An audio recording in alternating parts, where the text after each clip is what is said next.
The reason I wrote the book was to give people, hopefully, a much better understanding of why they should be concerned now, why they really need to get out of their chair and just take control.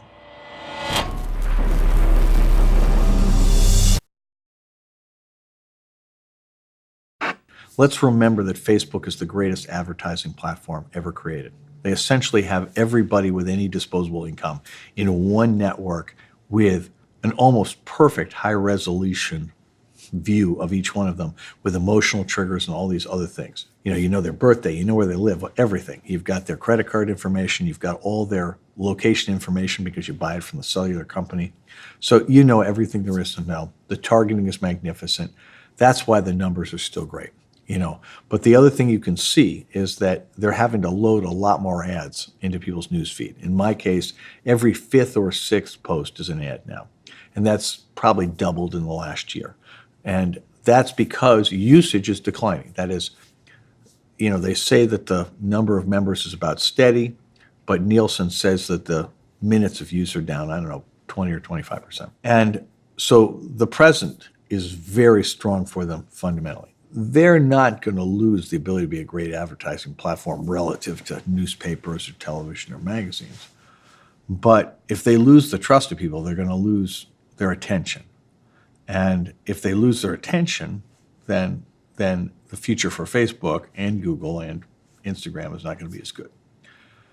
We're still early in that process. I don't think that's going to happen anytime soon. And, the reason I wrote the book was to give people, hopefully, a much better understanding of why they should be concerned now, why they really need to get out of their chair and just take control. When I look at what's coming in tech, these smart devices, Alexa-based, Google Home-based, are going to come in a gazillion categories. And they may fill the hole left by the peak and now decline of smartphones. So that, at one level, is a really exciting category. What I would like to see there is a set of rules that just determine what kind of data can you gather, what do you do with it, and what do you have to do to protect against hacking. There was a story just last week that Google's Nest division, which has both thermostats and security systems, somebody hacked a Nest device and convinced people that there was a nuclear missile coming their way. Well, nobody got hurt, but that could have been a disaster. And, so you have the worry of data leakage, you have the worry of hacking for all those devices. And we're about to repeat the same mistakes we made with Facebook and Google. And then you've got the whole issue with AI. AI may be the single most promising thing to come along since the microprocessor. And it should make the world a lot better place. But the early approaches of it were, like I described before, they ship the product as soon as they can get it to work without really thinking through the negatives.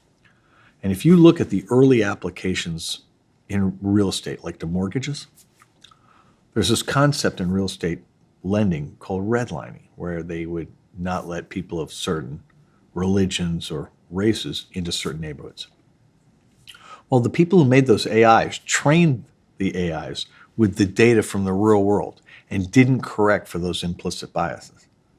So they created a black box that has all the flaws of the old world and none of the benefits. Because how do you challenge an AI? You can't figure out how it made the decision. You can't appeal it. It's just final. Well, that's terrible, and it's totally unnecessary. Same thing is true in jobs. These AIs that read resumes inherited gender bias and racial bias. Well, seriously, I think with AI, you have to treat it like it's a new pharmaceutical. You've got to have proof of safety, efficacy, and incrementally, you got to get rid of implicit bias. The good news, you're not going to spend 10 years in a clinical trial. We're going to create standardized software modules that are embedded in every AI. We're going to create standardized data sets for testing for implicit bias. We're going to apply it to everything. And, it might take a year or two to develop those things, but then you have a standard that everybody can use. And then everything's better. That's what we did in chemicals. That's why, you can have really dangerous chemicals and not have to worry when you go outside, because we've got rules. And I think you have to protect society that way. So I think the future for tech is bright on opportunity, but it's so pervasive and so important in life that we have to start to subject it to the kind of big boy rules that you apply to every important industry. You know, this whole thing that boys will be boys and, you know, okay, so they blew up a country, no problem. I don't see that working going forward.